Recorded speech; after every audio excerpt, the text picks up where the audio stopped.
Avec des meufs, je me rends compte, notamment dans mes voyages organisés, qu'elles ont des peurs et qu'elles n'arrivent pas à surmonter ces peurs.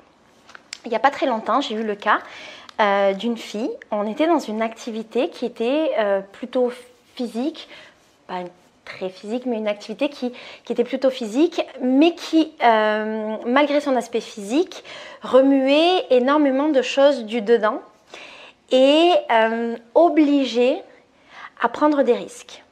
Et cette prise de risque, elle semblait être une prise de risque physique, mais c'était une prise de risque plutôt psychologique ou émotionnelle. Cette prise de risque, elle avait comme postulat de faire confiance à l'autre et surtout de se faire confiance à soi. D'ailleurs, souvent, on croit qu'on ne fait pas confiance à l'autre. Et c'est ce dont je me rends compte avec mes filles dans les voyages organisés. Elles croient qu'elles ne font pas confiance à l'autre. L'autre, parfois, c'est moi, ou ça peut être voilà, des éléments de notre voyage. Et puis, quand on creuse, on se rend compte qu'en réalité, c'était à elles qu'elles ne faisaient pas confiance. Et donc, le postulat de cette activité, c'est de faire confiance à l'autre, de se faire confiance et d'aller dans notre dedans et d'avoir une certaine prise de risque. Et alors, on avait cette meuf qui était face à cette activité physique qui était finalement hyper soft, avec un risque extrêmement contrôlé et qui trouvait toutes les excuses du monde pour ne pas faire l'activité, pour abandonner l'activité, pour ne pas aller jusqu'au bout, pour abandonner dès le commencement. Et toutes ces excuses étaient liées à des risques physiques pour sa propre santé. Elle avait la peur de tomber, elle avait la peur de se blesser, elle avait la peur de s'abîmer, elle avait la peur après de ne plus être capable de faire tel ou tel truc. Il y avait toute une histoire qui se montait autour de cette prise de risque. Et au fur et à mesure qu'on discutait et que j'essayais de la motiver à finalement faire cette activité et se dépasser, eh ben, je me rendais compte que le problème n'était absolument pas une peur physique, absolument pas. Ça, c'est l'histoire qu'elle se racontait, mais que c'était plutôt une peur qui était beaucoup plus profonde et moi, je dirais que c'était plutôt une peur d'échouer, une peur de ne pas y arriver. Et en vrai, j'ai souvent ce cas de figure de filles qui, parce qu'elles ont peur de ne pas y arriver, parce qu'elles ont peur de se mettre en danger, ne pas savoir si on va arriver à faire quelque chose ou pas, c'est une prise de risque. On se met en danger parce qu'on peut rater, et puis on peut rater devant les autres, et puis on peut rater face à nous-mêmes aussi, ce qui peut être le plus difficile. Et bien, souvent les filles avaient cette peur d'échouer qui les paralysait, qui les empêchait de faire énormément de choses et que même si elles brodaient ça avec plein de raisons concrètes de ne pas faire les choses, et ben c'était souvent ça qui se cachait derrière. Et ce que je voudrais dire aux filles, ce que je leur dis et ce que je voudrais te dire, si jamais toi aussi parfois tu ne fais pas les choses parce que tu as peur d'échouer et que tu le sais très bien, que tu t'inventes plein d'excuses pour pas les faire, ce que je voudrais vous dire, c'est que la vie est un risque. Chaque jour de notre vie est un risque. Chaque action que nous faisons dans la vie nous met dans un risque. Ce risque, il peut être émotionnel, il peut être psychologique, il peut être physique, mais chaque jour, quoi qu'on fasse, on est un risque. Naître, c'est un risque, on peut mourir.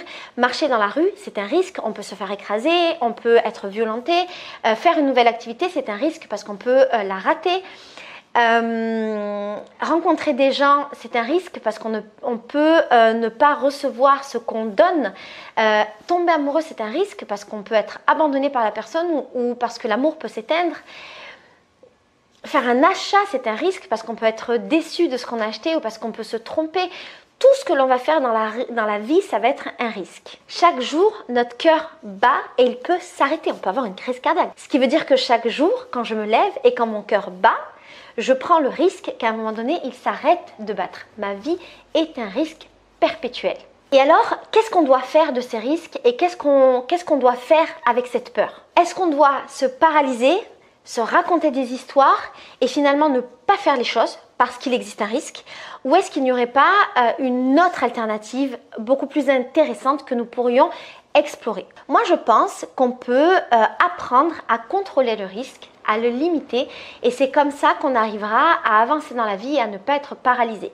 Je te donne un exemple, tu veux faire des échasses, tu as peur de tomber, de te faire mal, de plus pouvoir faire du yoga. J'avais une prof de yoga merveilleuse à un moment donné qui avait très peur des échasses parce qu'elle pensait qu'elle allait tomber, qu'elle allait se faire mal et donc ce que je lui ai expliqué, et elle a réussi à marcher avec ses échasses après, c'est que à partir du moment où le risque était contrôlé, il n'y avait pas de risque qu'elle se fasse mal. Concrètement, ça veut dire quoi? Concrètement, ça veut dire tu mets des protège-genoux, tu as des échasses qui sont basses, tu as des personnes autour de toi, tu as des personnes même qui peuvent te tenir la main si tu as besoin, si tu as peur. Et dans ce cas-là, le risque est contrôlé.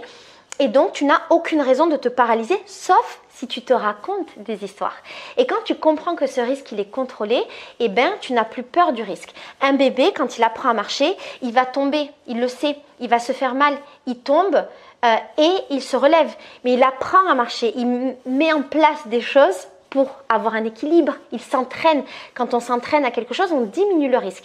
Et donc, plutôt que d'avoir peur des choses, je crois que ce qui est plus productif, plus intéressant, la piste qu'on peut explorer, c'est comment je peux limiter le risque au maximum pour pouvoir naviguer dans ce risque en toute sécurité et explorer ce risque. Parce que le risque, c'est pas toujours synonyme de quelque chose de négatif. Le risque, ça veut dire le mouvement. La vie est en mouvement. Quoi qu'on fasse, il se passe des choses. Le soleil se lève et se couche tous les jours. Les plantes poussent. Les animaux et les humains naissent et meurent. Les gens font des choses, essayent, se rétractent, réessayent, réussissent, ne réussissent pas. Tout autour de nous est en perpétuel mouvement. La Terre tourne autour du soleil. La lune vient et repart tous les jours. C'est incroyable, on est dans une vie de mouvement. Est-ce que ça a vraiment du sens de se paralyser alors qu'on est dans une vie de mouvement? Je n'ai pas vraiment de réponse pour ça parce que chacun trouve le sens qu'il veut à sa vie et chacun envisage la vie comme il veut. Mais moi, je crois sincèrement qu'il n'y a pas de sens à vivre cette vie si on ne prend pas des risques physiquement, émotionnellement et psychologiquement et si on ne fait pas partie de ce mouvement. Et encore une fois, prendre des risques, ça ne veut pas dire se mettre en danger parce que les risques, ça peut se préparer et ça peut se contrôler.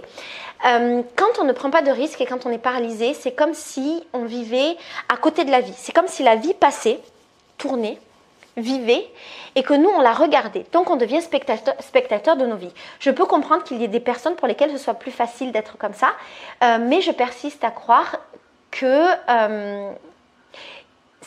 c'est la solution et la vie peut-être la moins intéressante. L'idée ce n'est pas de donner une injonction à faire des choses et à prendre des risques, même si moi j'ai quand même tendance à le faire dans la vie, à injoncter les gens d'essayer. Et mon travail, c'est justement de contrôler ces risques pour créer un espace safe dans lequel les personnes peuvent essayer de nouvelles choses, essayer d'être de nouvelles personnes, essayer d'avoir des réactions différentes, essayer de faire des choses qu'elles n'auraient jamais pensé de faire. Ça, c'est mon travail. Mais en dehors de cet espace qu'on crée où les personnes viennent volontairement pour vivre ça, je comprends aussi qu'il ne faille pas y avoir une injonction au mouvement et à la prise de risque. Parfois, ces peurs-là qu'on peut avoir de faire des choses et dans lesquelles on va mettre plein d'excuses très matérielles, concrètes, elles montrent aussi des peurs qui sont plus profondes et qui viennent de notre éducation et surtout des peurs qui nous ont été transmises par nos propres parents.